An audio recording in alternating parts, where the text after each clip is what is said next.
এই গরমের মধ্যে এরকম মজার একটা ডেজার্ট থাকলে আর কি লাগে বলেন। এই ডেজার্টটা ভীষণ মজার, একদম মন প্রাণ ঠান্ডা হয়ে যাওয়ার মতো একটা ডেজার্ট রেসিপি আজকে নিয়ে আসছি আপনাদের জন্য। আসসালামু আলাইকুম, কি অবস্থা সবার? আপনাদের জন্য একদম ইউনিক একটা রেসিপি নিয়ে আমি আবার চলে আসলাম। এই রেসিপির জন্য আমাদের লাগবে লিকুইড মিল্ক। তো এখানে আমি লিকুইড মিল্কটাকে প্রথমে ভালো করে জাল করে নিচ্ছিলাম। দুধটা জাল হতে হতে এইদিকে আমরা তালের শাঁসগুলাকে ছিলে নিব।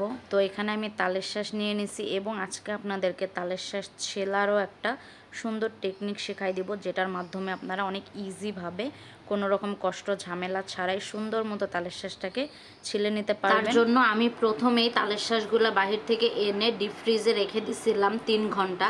3 ঘন্টা পর তালের শাঁসগুলোকে বের করে একটু পানি দিয়ে ধুয়ে একটু পানির মধ্যে নিয়ে নিচ্ছি। এখন দেখেন জাস্ট ধরলেই কিন্তু খোসাগুলা উঠে আসবে। আর হ্যাঁ, তালের শাঁসটা কিন্তু এখানে বরফ হয়ে যায় নাই। 3 ঘন্টায় কিন্তু তালের শাঁসটা বরফ হয় নাই, নরমই ছিল। খালি উপরের খোসাটা অনেক বেশি ঠান্ডা হয়ে যাওয়ার কারণে পানিতে দিলে কিন্তু উঠে আসতেছিল সাথে সাথে। তো যাই হোক, আমি এইভাবেই তালের শাঁসগুলোকে সব পরিষ্কার করে নিলাম। আর আজকে এই রেসিপির মূল উপকরণই কিন্তু আমাদের তালের শাঁস। তালের শাঁসগুলা ছেলা হয়ে গেলে তো এখন আমি তালের শাঁসগুলাকে একটু ছোট ছোট করে কেটে নিব। তালের শাঁসগুলা সব কাটা হয়ে গেছে, এখন তালের শাঁসগুলাকে সাইড করে রেখে দিব।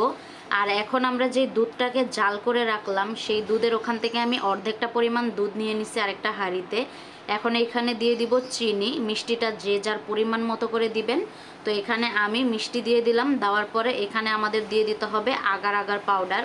আগার আগার পাউডার আমি এখানে 2 চা চামচ দিছি। দিয়ে এখন এই সবগুলাকে খুব ভালো মতো করে মিক্স করে নিতে হবে। অবশ্যই কিন্তু দুধটা জাল করার পরে ঠান্ডা করে নিতে হবে, গরম অবস্থায় এই কাজটা করা যাবে না।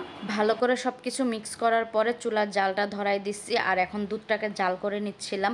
দুধটা যখন ঠিক এরকম টকবক করে ফুটবে, তো এই পর্যায়ে আমরা দিয়ে দিব তালের শাঁসগুলা। আমরা যে ছোট ছোট করে কেটে রাখলাম সেই তালের শাঁসগুলা এখানে দিয়ে দিব।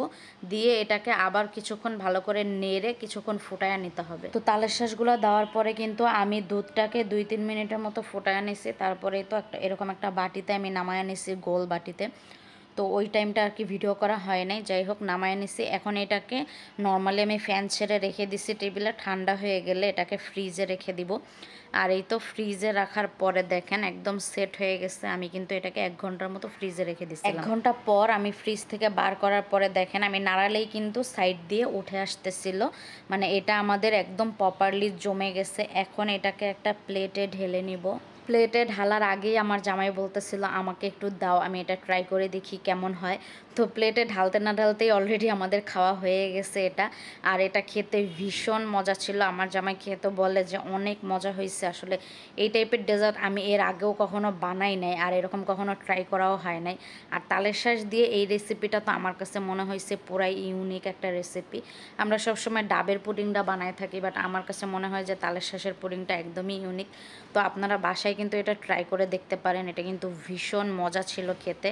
আর তালের শাঁসের যে ফ্লেভারটা পুরাই দুধের সাথে মিশে গেছিলো, আর এই কারণে কিন্তু খেতে আরও বেশি ভালো লাগতেছিল। আর তালের শাঁসের যে ফ্লেভারটা অনেক সুন্দরভাবে কিন্তু এই পুডিংটা থেকে তালের শাঁসের ফ্লেভারটাই বেশি আসতেছিল। তো যাই হোক, ভিডিওটা ভালো লাগলে আপনারা অবশ্যই বাসায় এইভাবে রেসিপিটা ট্রাই করবেন। এটা কিন্তু আসলেই অনেক মজার একটা রেসিপি। আর এই গরমে বাহির থেকে বাসায় এসে যদি এই রকম একটা ঠান্ডা ডেজার্ট পাওয়া যায় তাহলে আর কি লাগে। আর যারা আমার ভিডিওটা এতক্ষণ ধৈর্য ধরে দেখলেন তাদের সবাইকে অনেক অনেক ধন্যবাদ। আর যারা ইউটিউব থেকে দেখছেন তারা অবশ্যই একটু সাবস্ক্রাইব করে দিবেন। আর রেসিপি ভালো লাগলে পেজটা ফলো দিয়ে আমার পাশে থাকবেন। ধন্যবাদ।